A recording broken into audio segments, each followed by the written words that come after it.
Good day to everyone. Before I go on with my topic, let me introduce first myself. I am your teacher BC from CTE department. I will be discussing you two topics, the coaching, designing the negative strategy, and the second one will be coaching topicality.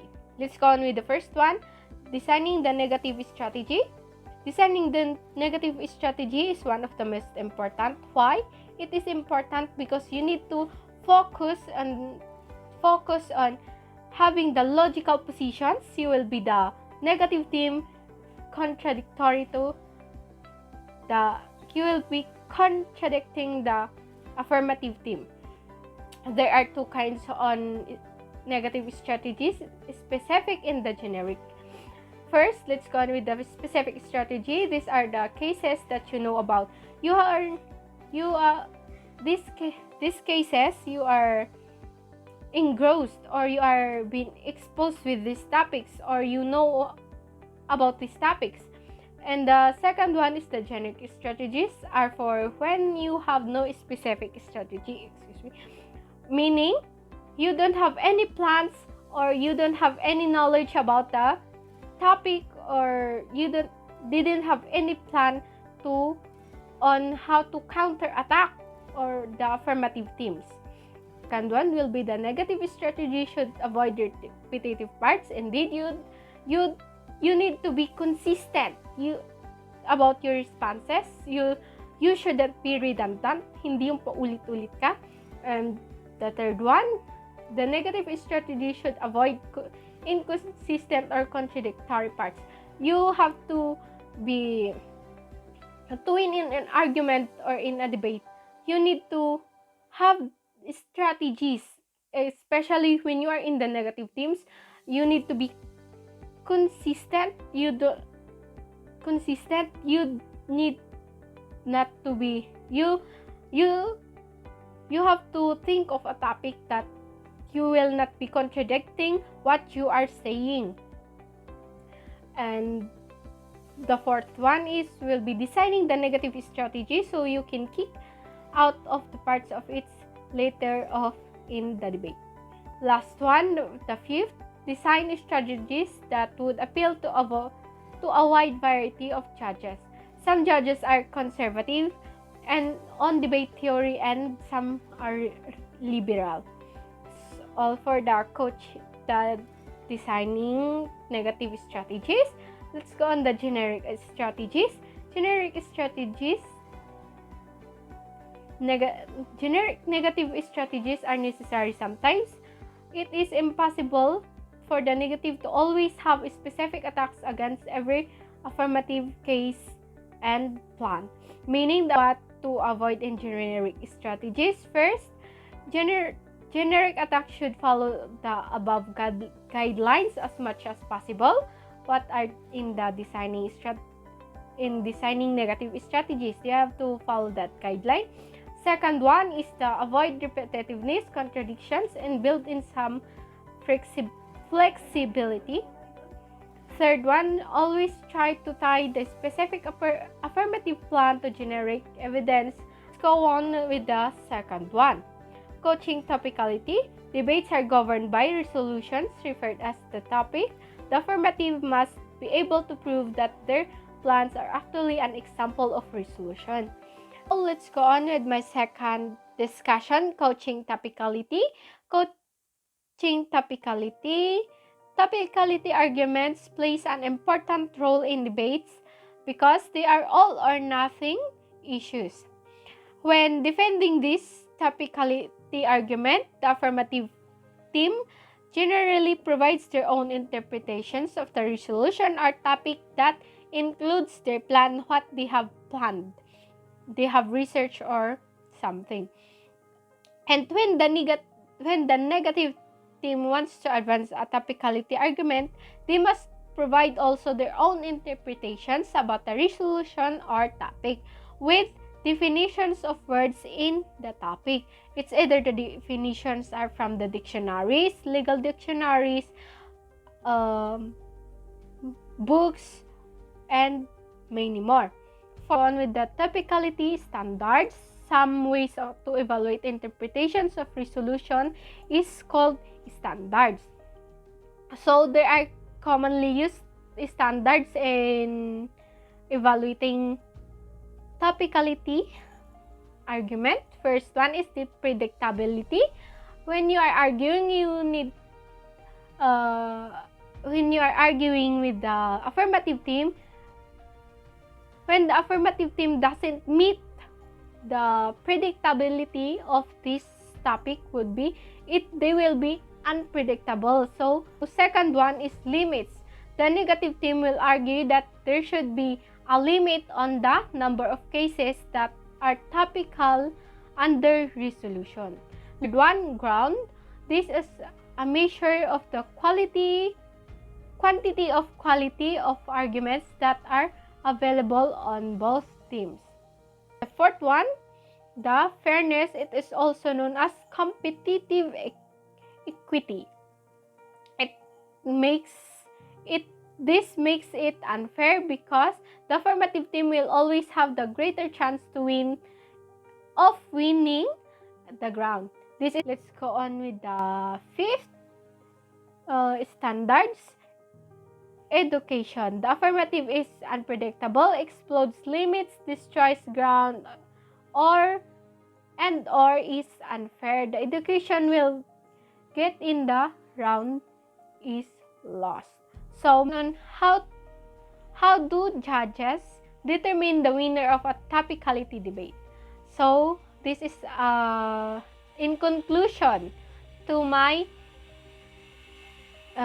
discussion. How do judges determine the winner of the topicality debate? The traditional choice is between the opposing interpretations and reasonableness. In other words, the court will consider the grounds for preferring the negative interpretations and reasons for preferring the affirmative reading before deciding which is the best.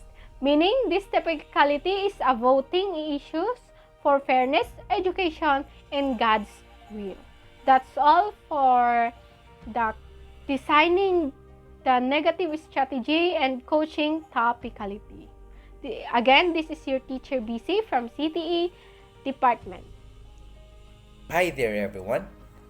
First, I'm going to introduce myself. My name is Rian Malit and I'm here to discuss coaching case debate and coaching disadvantage. First up is coaching case debate.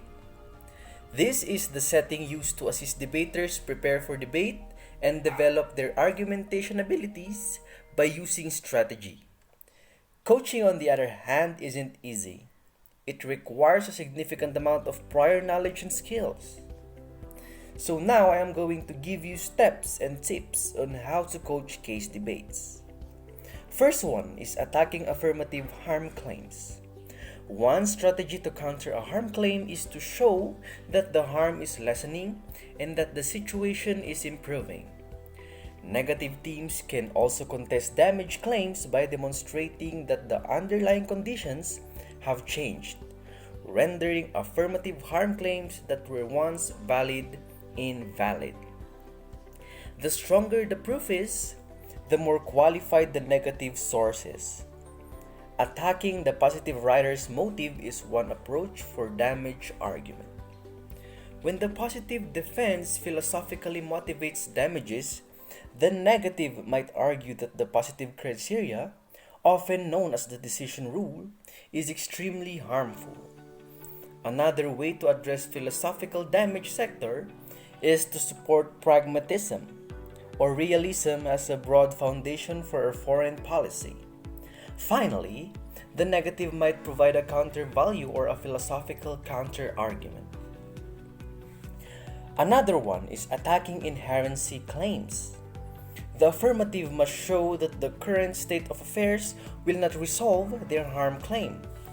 To go after them, the negotiation of the affirmative harm claim must show that a person in the status quo is taking steps to address the relevance to the affirmative claim.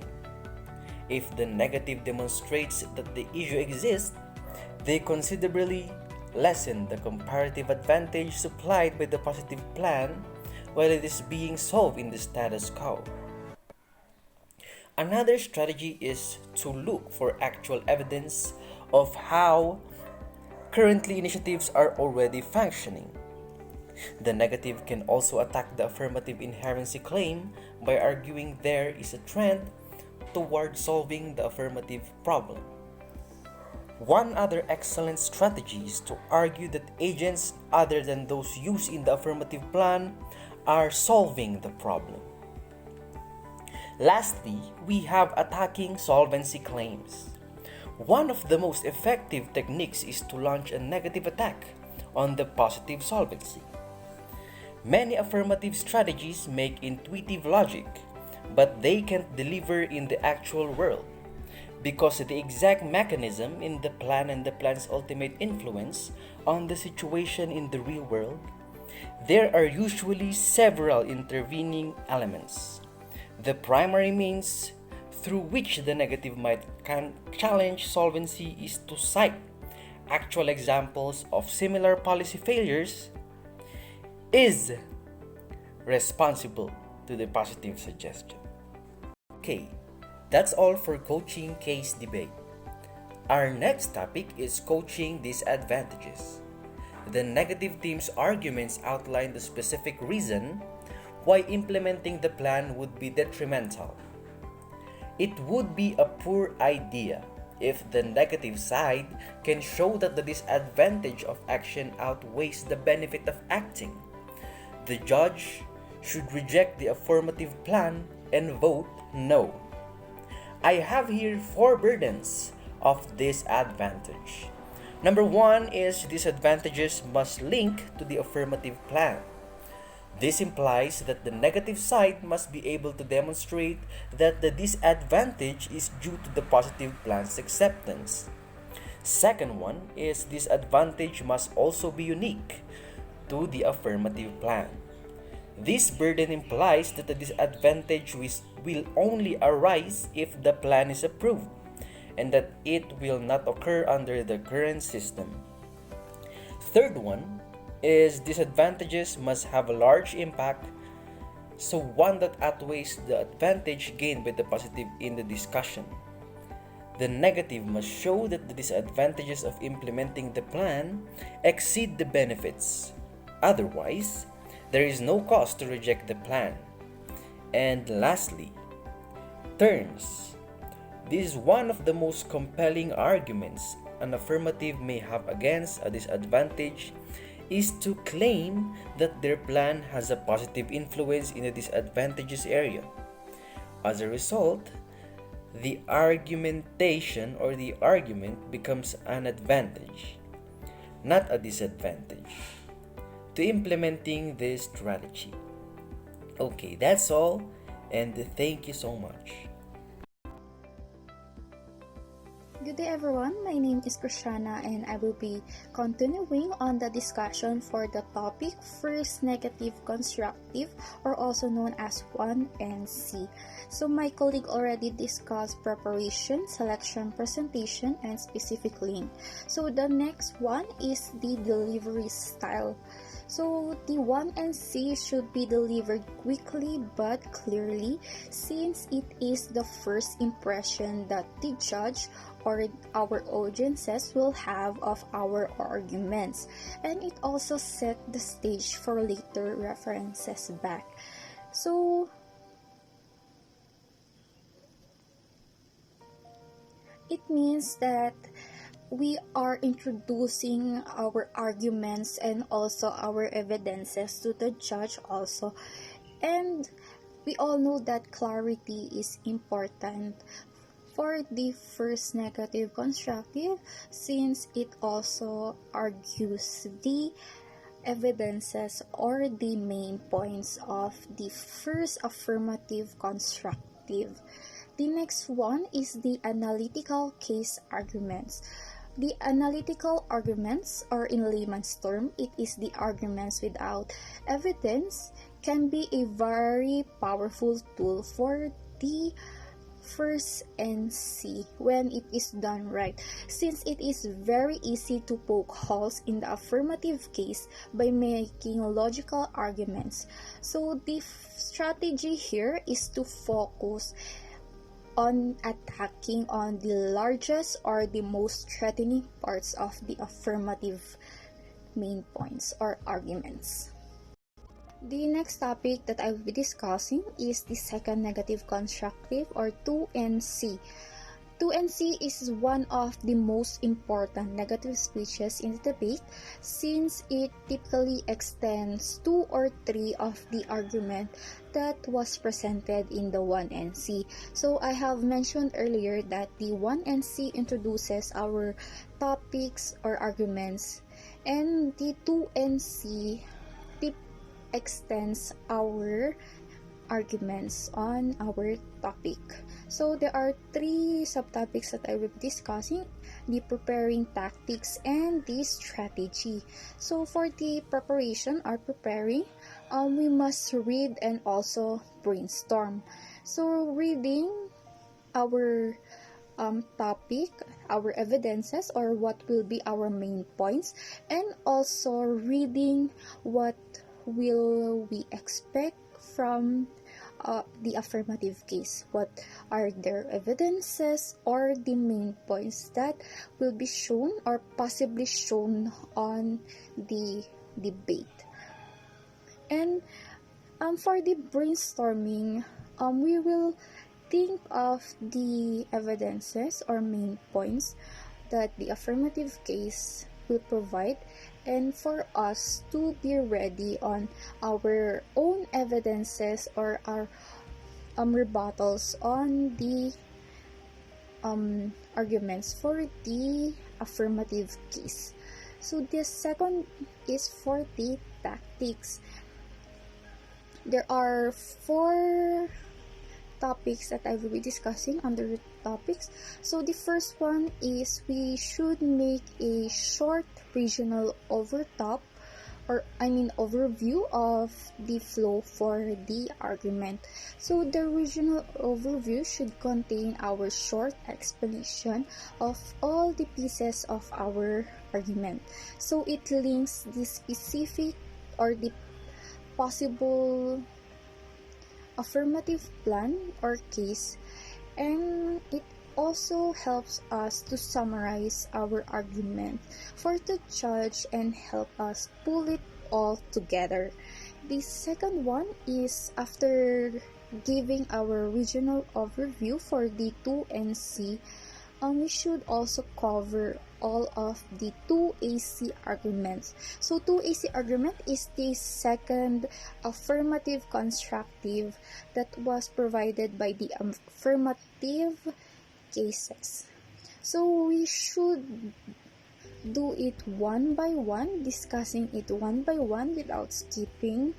And on some of our arguments, we will need evidence, and some we won't need. It depends on whether the 2AC provides an evidence or not. The third one is we should not forget to use and extend the 1NC shell evidence. So our shell evidence means our main evidence or our strongest or best evidence that we have to have a rebuttal with the arguments of the affirmative case. Lastly, for the tactics is we must weigh or assess the impact of winning the off-case argument. So we need to explain how it outweighs the arguments of the affirmative. We must also explain how it undercuts the solvency or turns the case. And we must also point out how to solve the case, the negative case or our case. And lastly, for the second negative constructive is strategy. So the 2NC should choose one off-case argument that would be our primary strategy. But we should not make it obvious to the affirmative case, because if they notice what our main strategy is, they will know and they will focus on our primary strategy. And the 2 and C should also extend 2 or 3 arguments so that we can disguise our intention and to maintain flexibility. This Jamie Cascano will be talking about coaching the speech. First, negative, constructive. Keywords for this would be status quo, the existing state of affairs, especially regarding social or political issues. And second keyword would be generic, characteristic of relating to a class or group of things. And so the first negative constructive speech lays the foundation for the negative strategy in debate.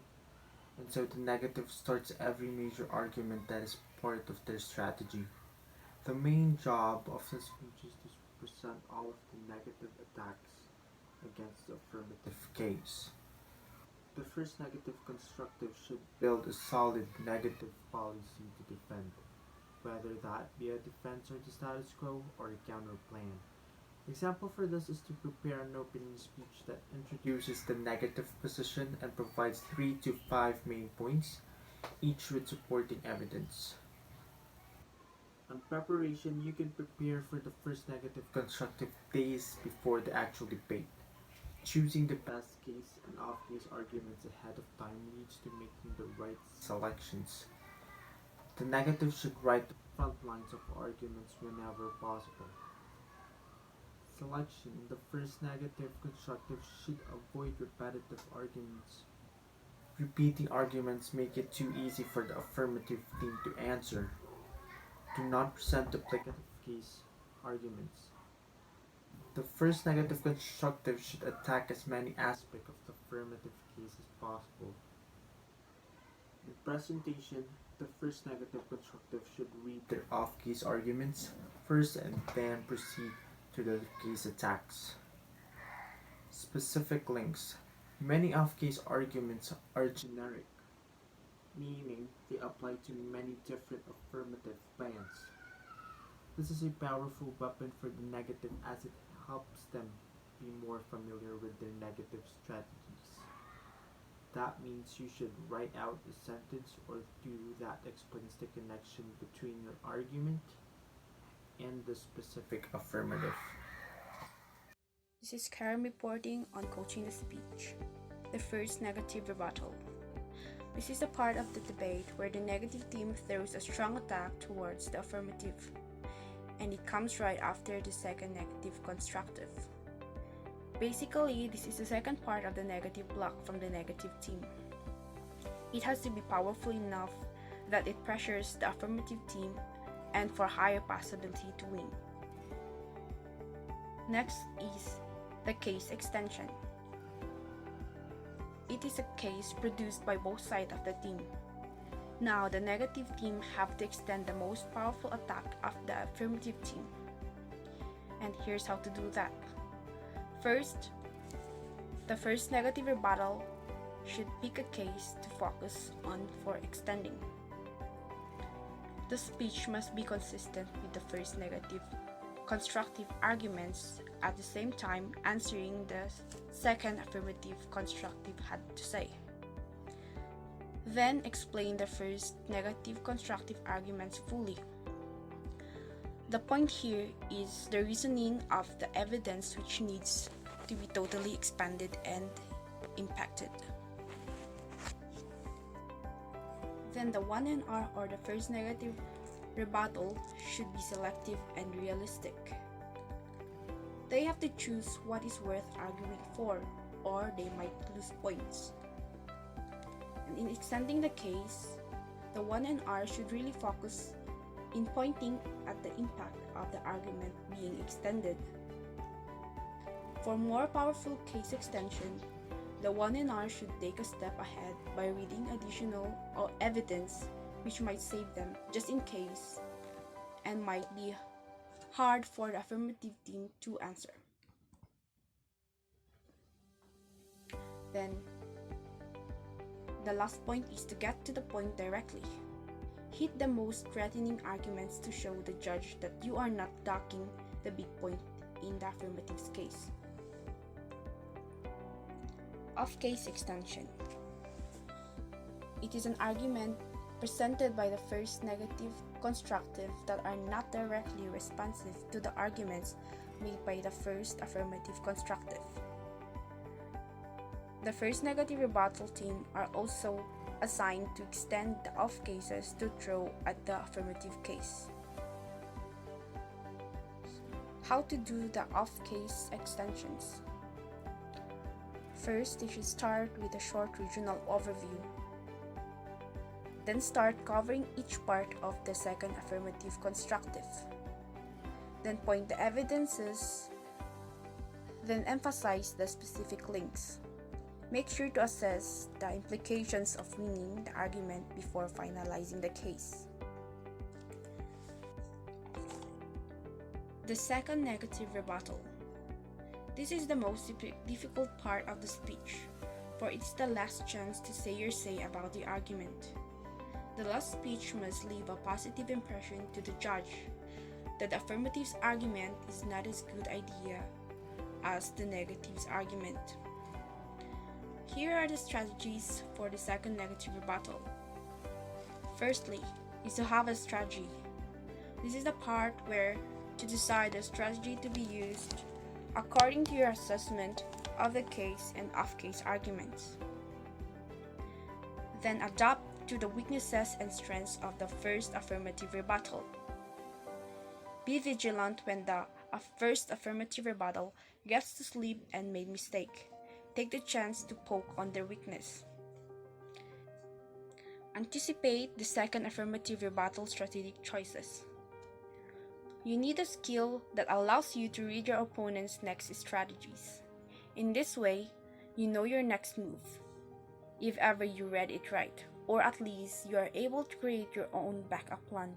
It helps you to preempt your opponent's strategy. Then, evaluate all your impacts in the debate before you finally decide. Here are the techniques for the second negative rebuttal. Beware of repetitions. Your goal is to make 5 minutes of totally separate arguments. If ever you sense yourself going to the point of repeating the same argument in the debate, make way to diversify your position to prevent repetition. You must not rely on one argument, one assessment, and one insight. Then begin with an overview. Give an overview briefly explaining how you will win the debate. Your overview must last for not more than 30 seconds, stating the comparison of the arguments of both sides and say that it is more favorable in the negative. Be sure that your argument is realistic, otherwise, it might bring victory on the affirmative side. Then choose which off case is to go for. In choosing which off case to go for, make sure that it answers everything the first affirmative rebuttal is saying on the flow. It is crucial not to miss anything. Then extend the key case answer. You have to focus on the key case answers. Choose the weak part of the affirmative that is best warrant for the negative. Up, we'll be having coaching counterplans. A counterplan is an alternative plan to the affirmative's plan that is advanced by the negative. In coaching counterplans, there are a lot of things that you need to consider and have to know how to run a counterplan and answer it at the same time. If you think that there is more efficient way to do things that are what's on the plan, you should know when to reject a suggestion that will not help the status quo of the plan.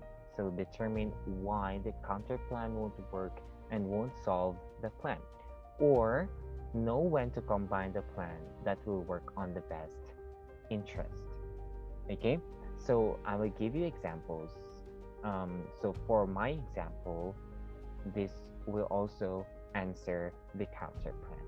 Okay, example is BPO industry or business process outsourcing. So the BPO industry was initially work on site because every company has to comply with whatever international standard organization or ISO certification that they have, and that includes secrecy and data privacy. Okay. However, when a pandemic happened, there are circumstances that the employees are not able to report on site. So they made a counter plan, which is work from home. So the companies provided all the devices that the employees need, including internet or the installation of internet service. And because of these, the employees can work at the comfort of their homes without jeopardizing their health and their families. Answering counter plan, based from an example, we will not be in a pandemic situation forever. Okay, therefore, the counter plan of work from home needs to be revisited and provide new protocols that will work best for the company and its employees. Here comes the hybrid of this example. The company will set a time, day, or week where the employees can work from home and work on site.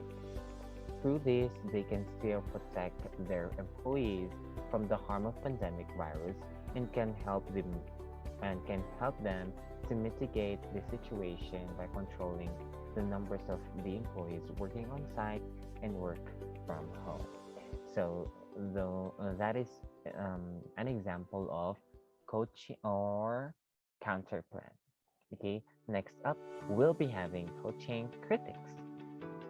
A critic is a philosophical argument linked to a policy or language. Usually, negative terms use or negative teams, negative teams use critics to attack the affirmative fundamental assumptions or language. Um, Examples are,